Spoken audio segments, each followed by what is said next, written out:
of a material body. Indriya, material senses. Asu, life breath. Inanam, of those devoid.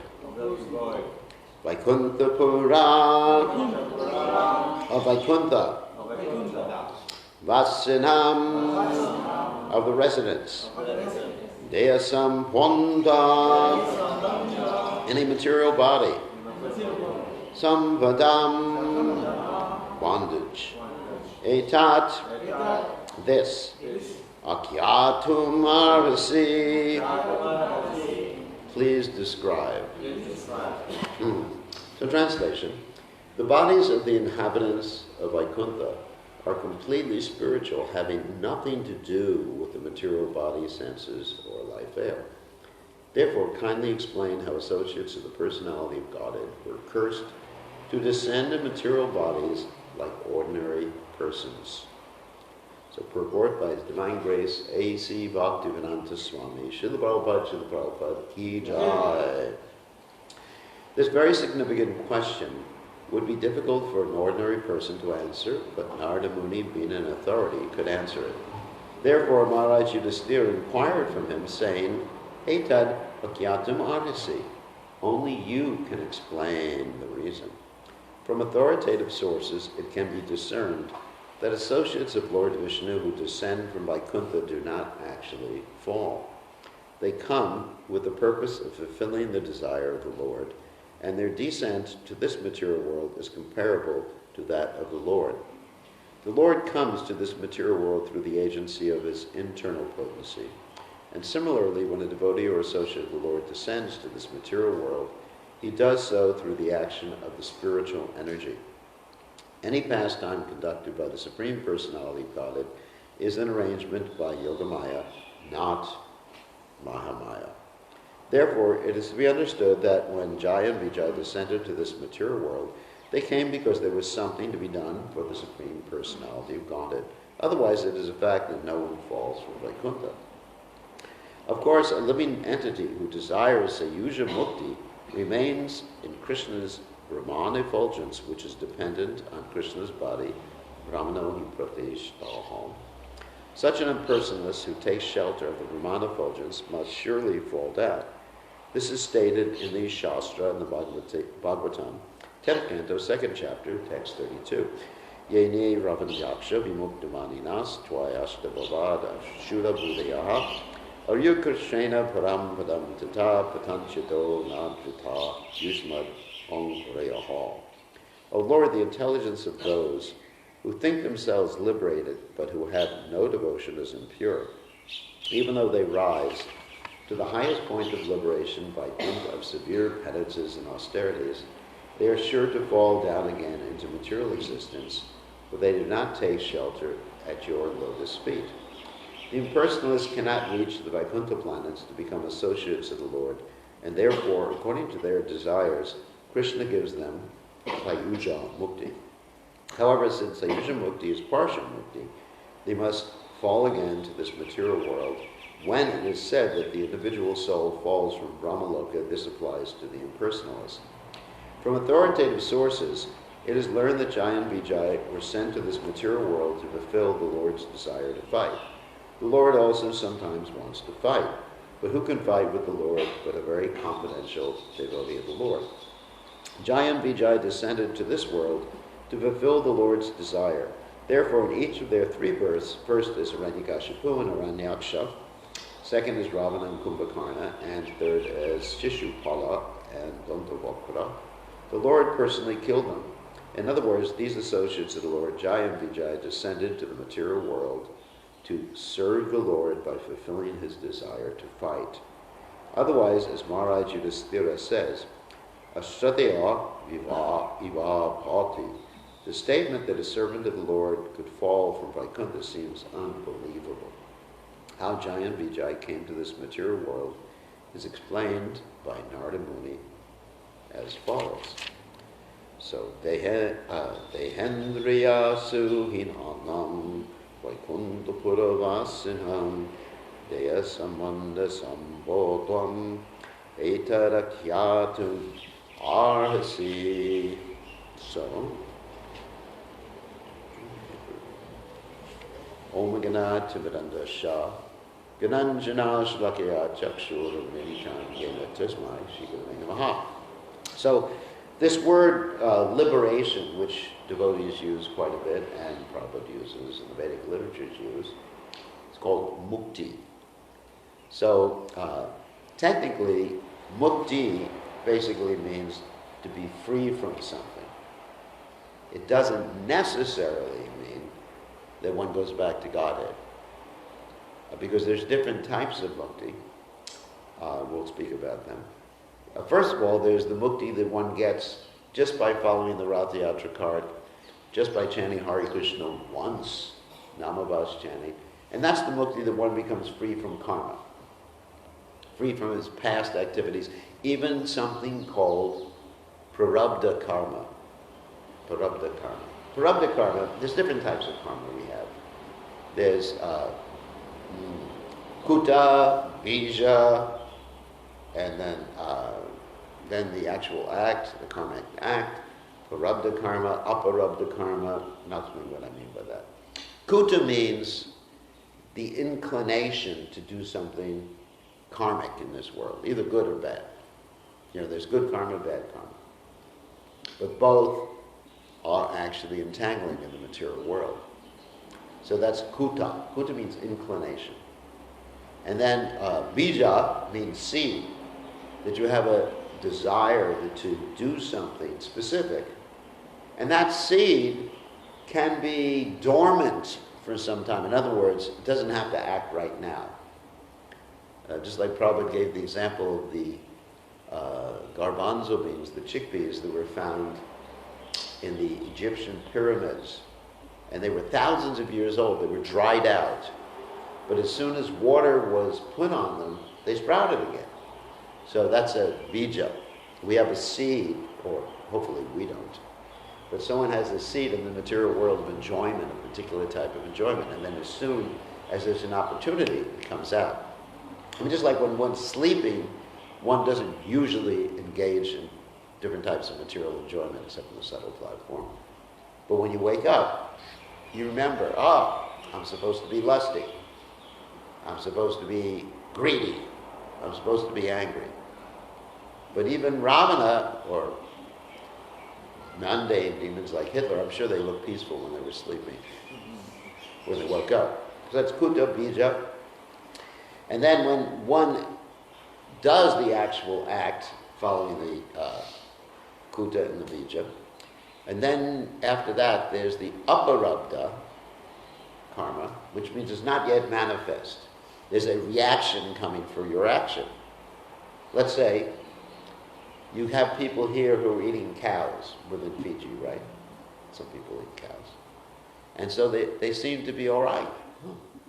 They're driving around in big cars and going to the restaurant.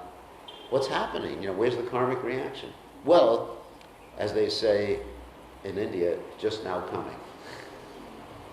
So it's coming in the future. It may come in next life, it may come in 2 hours from now, or it may come in 3 lifetimes from now. Everything is administered by the demigod, specifically by Yamaraj in that particular respect. So that's called aparabdha karma. And prarabdha karma is what you're suffering from now, or what a person is suffering from now. Let's say if someone has bad prarabdha karma, they are ugly, they have legal problems, they have health problems, they have no friends. Anyway, I'm not saying that any of you have prarabdha karma, but it's an indication of karma. That's called prarabdha karma. You understand? So, one interesting thing about prarabdha karma is that when one starts to chant the holy name, even Namabhash, Namabhash means accidentally you're chanting, or jokingly you're chanting, or even making fun of the devotees. Like one time, there was a newspaper article that was criticizing the Hare Krishna devotees. And The devotees were upset. But in this newspaper article, they were saying Hare Krishna maybe 100 times. So Prabhupada said, oh, very nice article. Even though the article was extremely critical of the devotees, Prabhupada said, very nice, because they're chanting Hare Krishna. So, because when one chants Hare Krishna, that's called Namabhas chanting. Then all the different karmas are eradicated, especially Prarabdha karma. So that's why when devotees join the Hare Krishna movement, they chant seriously, we don't worry about the horoscopes so much. I mean, maybe you can use the horoscopes when arranging marriages. Maybe. That's pretty good, I guess. To make sure that you don't marry a Rakshasa with someone at Rakshasa gone with a Deva gone. Anyway, you have to have some particular compatibility. I mean, obviously. I mean, you've got to consider material things when you're arranging marriages. Like, for example, there was one devotee who just came to one of our temples, and she's very tall. She's like over 2 meters tall, too. You know, very tall lady. And so there was a young man who I thought would be a good match for her. He's quite short. So that doesn't work. You know, because what is she going to do? Put him in her pocket or something like that? It just doesn't work. Even though they may be very good devotees, you know, you've got to consider material things when arranging marriages, right? Or else you'd be in trouble. Or, you know, you want the man to be more educated. Anyway, different things like that. So, in any case, so that's when you can consider astrology. But otherwise, Prabhupada said, every time we dance and chant and clap our hands, the lines on our hands change. And that means, you know, these lines indicate your fate. These are the fate line. This is the life line right here, because you have to figure that out.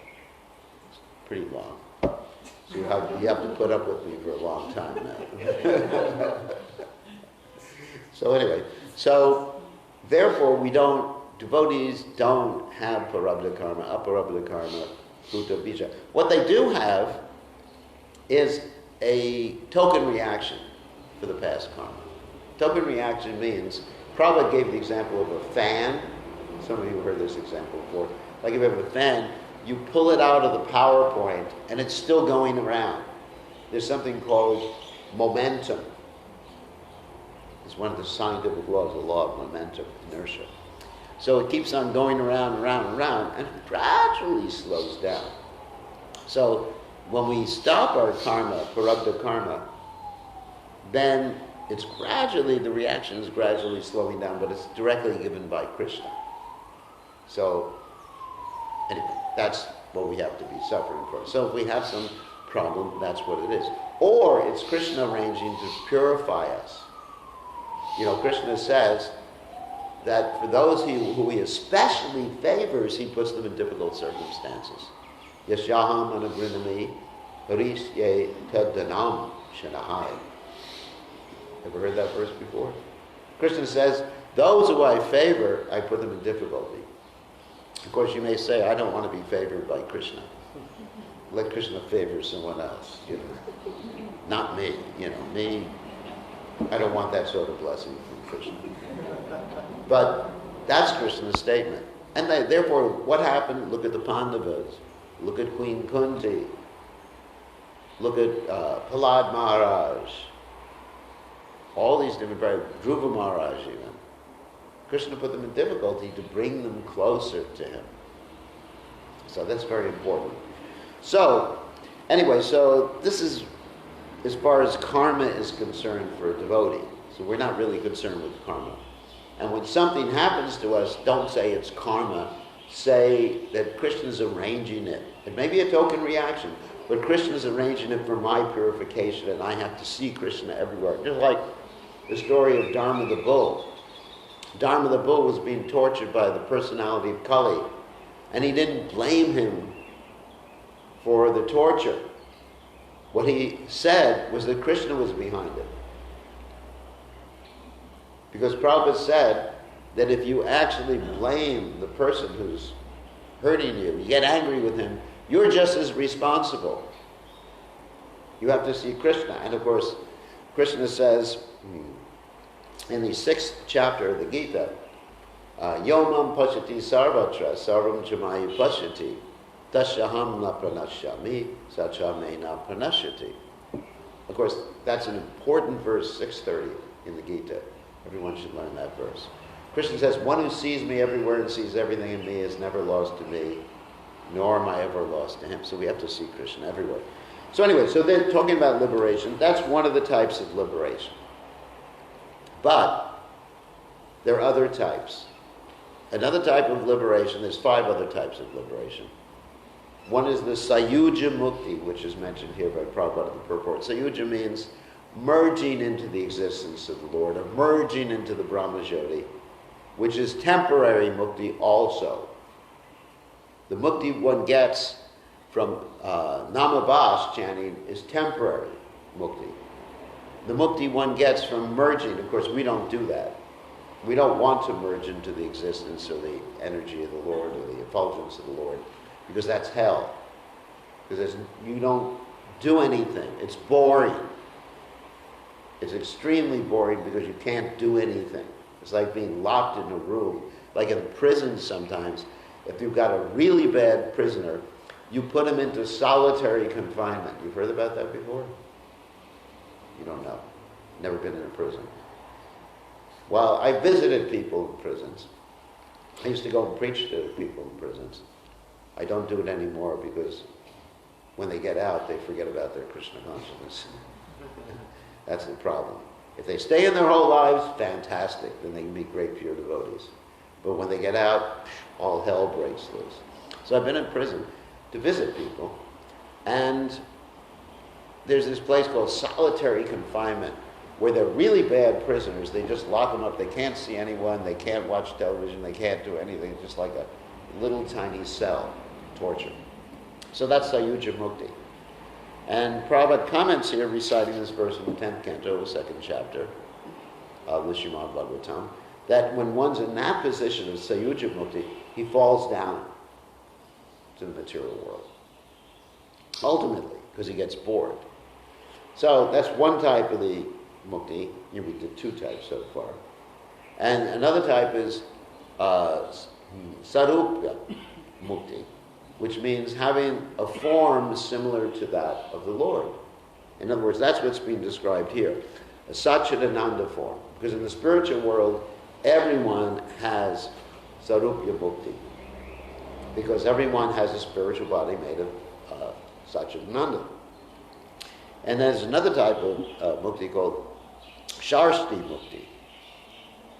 Sharsti means having the same opulences as the Lord. And that's generally a Vaikuntha type of mukti, where you're in the spiritual world of Vaikuntha planets, and you're very opulent. You look like Lord Vishnu, and your wife looks like Lakshmi. Pretty good. And you're flying around in Vaikuntha airplanes, having a good time, chanting.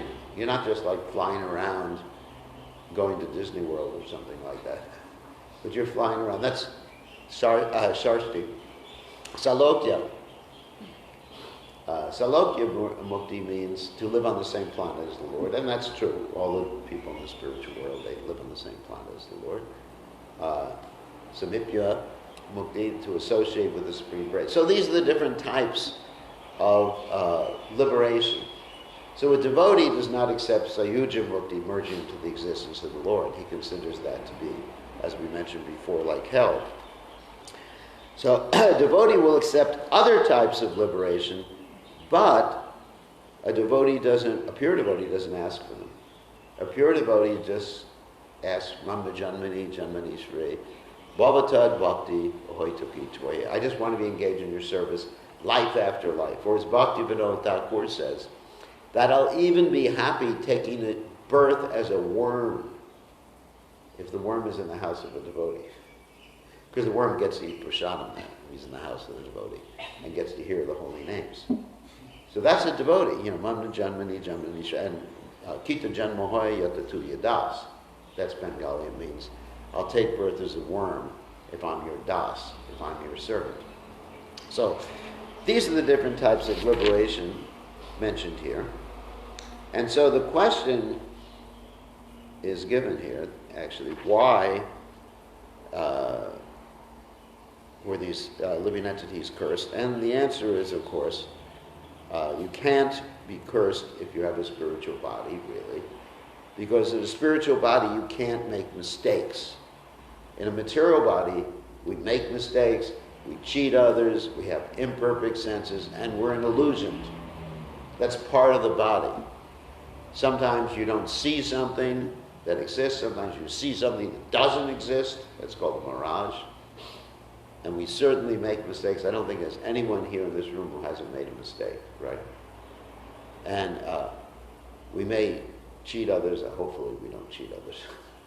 But if we're doing business, we have to cheat others, right? You have to say, for you there's no profit. Or, yeah, you're my good friend. But actually you're thinking, this guy's a jackass.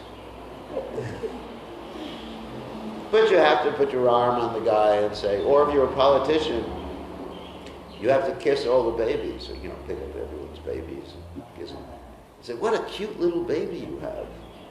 Even though the baby is ugly as sin. You can't say that. So that anyway, in being in the material world, there's always some thing that you're not completely honest with. Something. I mean, even sometimes in Krishna service, it was interesting. Like Prabhupada, one time when he was trying to arrange to get the Mumbai temple, he was confronting the person who was trying to cheat him. His name was Mr. Nair in Mumbai. And Prabhupada wanted to convince Mr. Nair to sign another contract because the devotees had actually thrown away the first contract. So Mr. Nair came to see Prabhupada, but he came with his guru to protect him against Prabhupada. He thought, my guru, my spiritual guru will protect me from being bewildered by Prabhupada. Anyway, he understood Prabhupada was very strong. So what happened is that Prabhupada invited them all to take prasadam. And while they were taking prasadam, Prabhupada yawned. Yawning? Like that. And Mr. Nair said, oh, Swamiji, you look tired. And Prabhupada said, yes, I'm very tired. I need to rest. And so Prabhupada didn't rest. He wasn't tired. He was just tricking. So what happened is that Mr. Nair and his guru went to sleep in another room. And Prabhupada told the devotees, go into the room, but don't wake up the guru. Just wake up Mr. Nair. So that's transcendental cheating propensity. He said, wake up Mr. Nair, but be very quiet, don't wake up his guru. So he woke Mr. Nair, get up. So Mr. Nair got up. And as you know, sometimes when people who are not Krishna conscious get up, they're a little groggy. They can't think properly. I don't know, some of you ever experienced this after you've been drunk the whole night. Anyway, so I never drank. So he got up and he was groggy, and Prabhupada was able to bewilder him and get him to sign the right contract. So sometimes in this material world we have to do things like that just to function, isn't it? So in the spiritual world, the spiritual bodies, there's no defects. So being cursed, why would they be cursed by a great personality, or the four Kumaras who are great personalities? Because the Lord likes to fight with his devotees. He doesn't like to fight with ordinary demons. And I'll tell a story to illustrate that. Once upon a time, there was an ordinary demon who challenged Krishna. And his name was Kalyavana. That means, Kalyavana means like a dirty demon, and a Yavana. It was actually a real bad demon. And so he challenged Krishna to a fight. And Krishna was thinking, he's just an ordinary demon. Why am I going to fight him? There's no fun. It's only fun fighting with my devotees. So what happened is that Krishna ran away from him. Krishna started running away from this demon. But Krishna had a plan. So his devotee would kill the demon. Krishna ran into a cave. And in that cave, there was a great devotee of Krishna named Muchukunda. There's a story in the Krishna book. Yeah. And Muchukunda was a great fighter, a Kshatriya. And he had previously fought for the demigods, so helped the demigods defeat the demons. So the demigods asked him after he'd been fighting, what benediction would you like? And Muchukunda said, I just want to go to sleep. I'm tired. You know, isn't it sometimes we experience that if you get really tired, and someone says, would you like something to eat? No. I don't want to go to sleep. So Muchukunda was thinking like that. I mean, it's obvious because his body was, he was fighting for hundreds of years for the demigods, not an easy thing. And so he said, I want the benediction that if anyone wakes me up, he'll burn to ashes. I can look at him and he'll burn me to ashes. Sometimes when we wake devotees up, they look at us like that.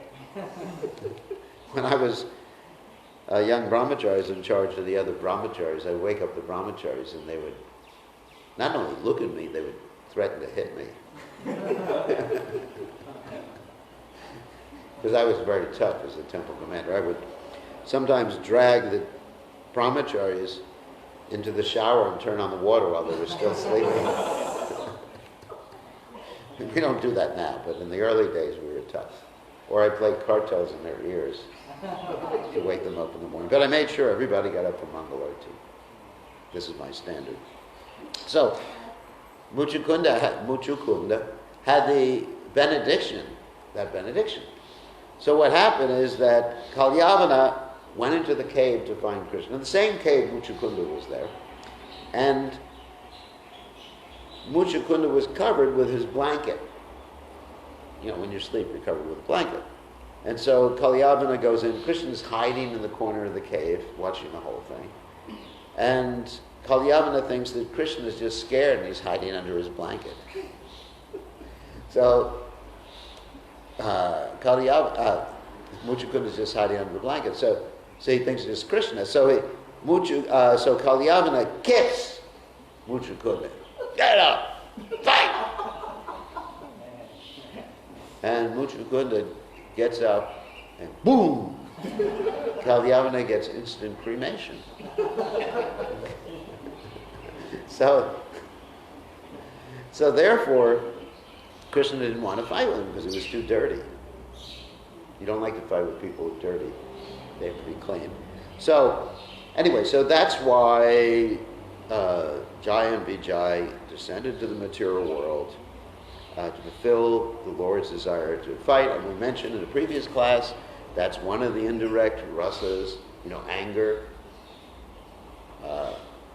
Anger, the Lord likes to enjoy anger. And the perverted reflection, we get angry. But that's just maya or nonsense. That's a gateway to hell. Lust, anger, greed. These are the three gateways to hell. So how do we control anger? By not contemplating sense objects, by being compassionate to everybody, by thinking of Krishna's pleasure. That's how we control anger.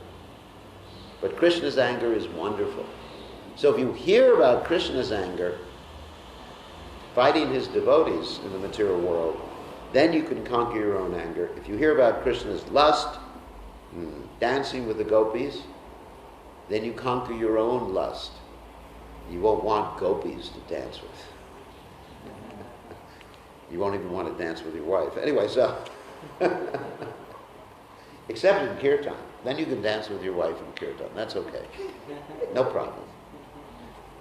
So, but not with gopis. So anyway, so you hear about these things, we lose our own desire to do these things. Or even watch mundane fighting, mundane. Like I always talk here when I'm in Fiji about Bollywood movies, right? The reason you're interested in them is because you're not hearing enough about Krishna Katha. The reason you're interested in Fiji 7 is because you're not hearing enough about Krishna Katha. And the medicine, Bhavosharat Shotra Mano Viramat, Kautama Shloka Gudanavada. This is the 4th verse in the 10th canto, 1st chapter of Bhagavatam. Nivritta Tarshar Upagiyamanas.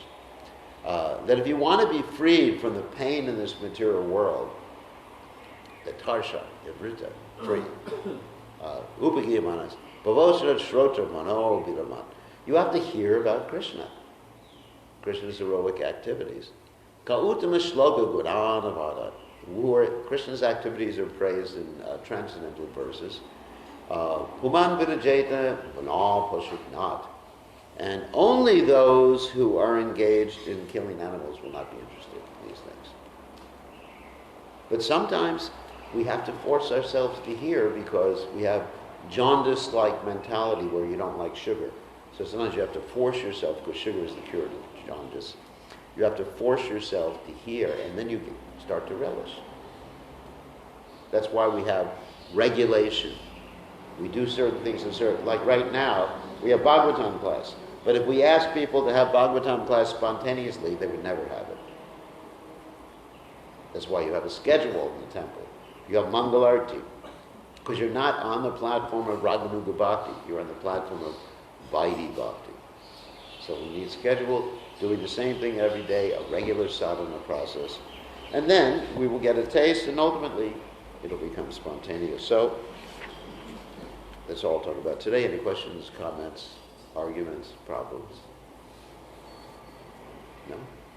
I have been chanting, like basically, probably we are in Fiji, that people are like singing bhajans of Rama and Krishna. Yeah. That would remind us that they may not suffer so much in hell as it could be. They're not going to make spiritual advancement. Because they're bhajans about Rama and Krishna, and the people chanting the bhajans are not devotees. And so the statement is, when you hear about Krishna from someone who is not a devotee, it has poisonous effects. Sarpo chistayatapayam, Vaishnava mukho girdam, hutam harikatam mritam, shavananaiva kartavyam. So we have to hear about Krishna from devotees. You could sing all the bhajans you want about Krishna, but if they're not being sung, they're not bona fide bhajans, they may just increase your material desires. Because you're going to get, it's like milk touched by the lips of a serpent. That's what Sanatana Goswami says. He quotes from the Hari Bhakti Shuddhaya. So one has to be careful. Who is chanting? What are they chanting? So many bhajans are being chanted. I remember one time we arranged for a famous bhajan player to come to one of the temples I'm in charge of, not here in Fiji, but it's in a place called New Orleans. We wanted to do a fundraiser, to raise money. So we invited our whole congregation, filled the big auditorium with thousands of people. Everyone wanted to hear this famous bhajan singer from India. I'm not going to mention his name. You can guess. Anyway, so everyone wanted to hear. And they're all going, and then after the bhajans, he and his followers went to the hotel they were staying in, ordered meat, and got drunk. I was shocked because he was so emotional. He plays the harmonium.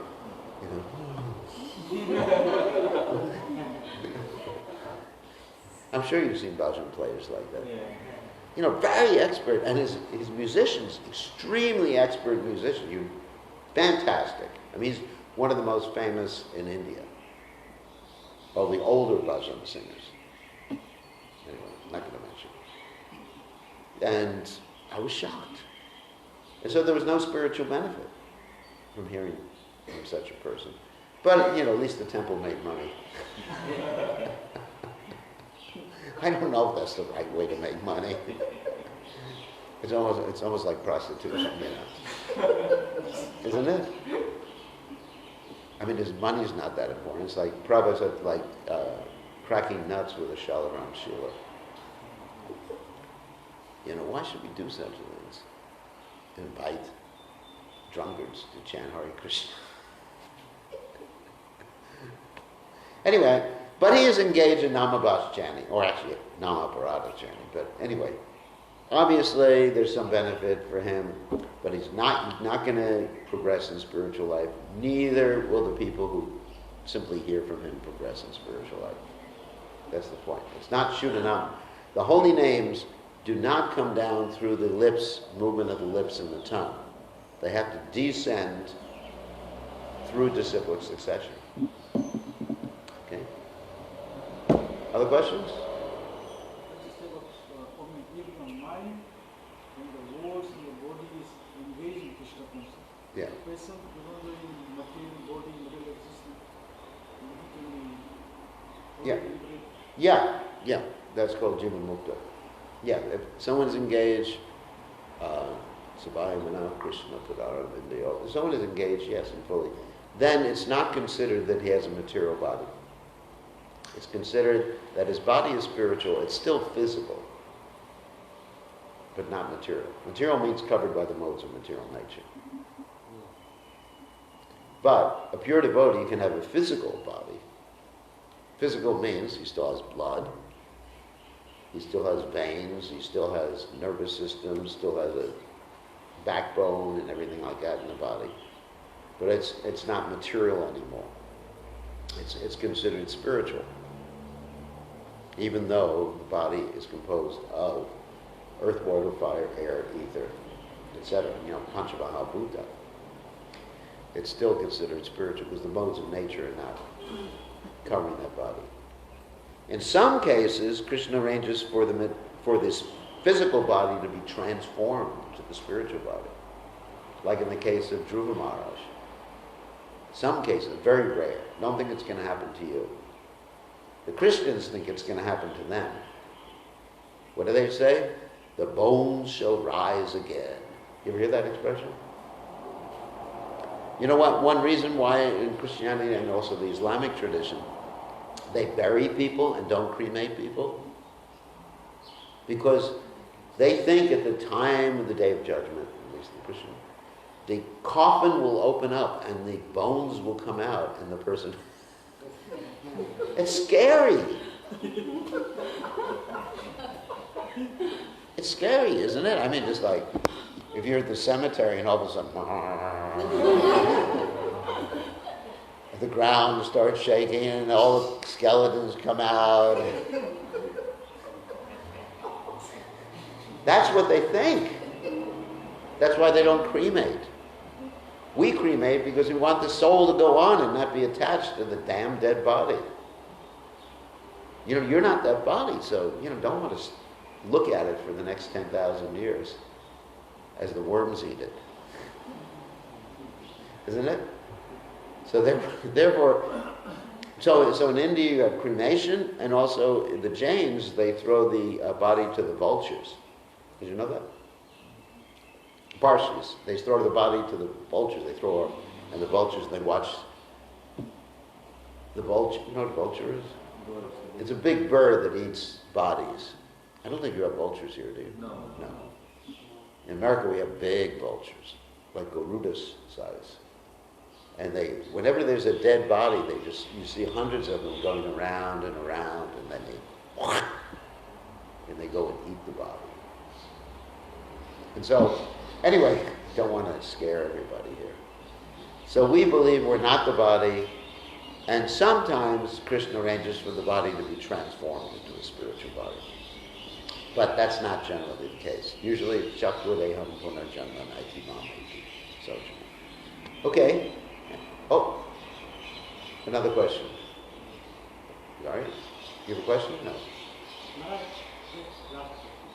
How the soul is trapped in the body, but our soul, we are with to part2, Yeah. but we are encaged. Yes. That encagement, we have to be aware of it. Yes. Then slowly we can walk towards rising spiritually. Yes. Well, I just worry about pleasing Krishna and let Krishna take care of it. I don't really engage in Sankhya Yoga. You know, Sankhya Yoga means you just like analyze the engagement. Sankhya means to count in Sanskrit. So, you know, earth, water, fire. I don't think about that much, you know. Earth, water, fire, air, either mind, intelligence, false ego, active material senses, perceptive material senses. I don't, you know, it's too much. I just engage in bhakti. And I figure, you know, Vasudevi, Bhagavati, Bhakti Yoga, Prayojita, Janayati Asu Vairagyam, Gyanam Charyad, Oitakam. If one engages in Bhakti Yoga, Krishna gives one detachment. Just try to please Krishna. But while you're pleasing Krishna, you'll see so many tests. You understand? There'll be so many challenges that you'll have. And those challenges may come from other devotees. You know, may come from your own body and mind, may come from the weather, may come from other devotees. And so see that as Krishna giving you a challenge. Like if a devotee acts harsh with you, see that as Krishna. Krishna's teaching me something. That's hard. It's hard not to get angry. It's hard not to respond. But generally, you know, we have two ways of responding to a circumstance. Like one is called fight, and the other one is called flight. You know, different people. Some people fight. I hate you. Other people, I'm getting out of here. Finished. So those are both animal responses. That's the defense propensity. Because what do the animals do when they're confronted with a predator, you know, someone who's going to attack them? Some of them run away. But some of them have camouflage. Like you have these chameleons, little lizards. You don't have any of that type of lizard here. But some of them can actually, I used to have a pet chameleon when I was a kid. And it was a lizard. If you put him on this table, he would turn the color of the table. You ever have those? No, you don't have them here. And if you put them on a leaf, they turn green like the leaf. Wow. That's their defense. Flight. And other animals, they fight, like a tiger or something like that. Tigers usually don't run away. So we have to avoid either fighting or running. We take the middle ground. Tatiksha. Matra sparshas dukotiya, first lesson, Gita. Sitoshna sukadukada. Agama panino mikdash. Tams tatiksha. Bharata or tatenu kampam sushamikshmana. Bhujanigadma pratam vipakam. Ritvad bapurvir vidadam namaste jiveto yom mukti pade siddhayabhak. You know that verse? Tatenu kampam. One should tolerate things and go on serving Krishna with his mind, his body, and his words. Ritvad vapurvir vidadam namaste. And if one does that, then he becomes a fit recipient or inheritor for pure devotional service. Tattena kampam susha. Famous verse. Susha mikshmana. Bunja devatma pratam vipakram. Ritvad bapurvir vidadam namaste. Jivetu yo mukti pade. So mukti pade. You get liberated. Not only mukti pade, you get bhakti pade. So I think it's time to end. So thank you all very much. And we'll see everybody tonight. Okay. All glory is to His divine grace. Ki Jai. Here we are in Lautoka, Fiji. Krishna Kaliya Dham. With all the wonderful Vaishnavas. Okay.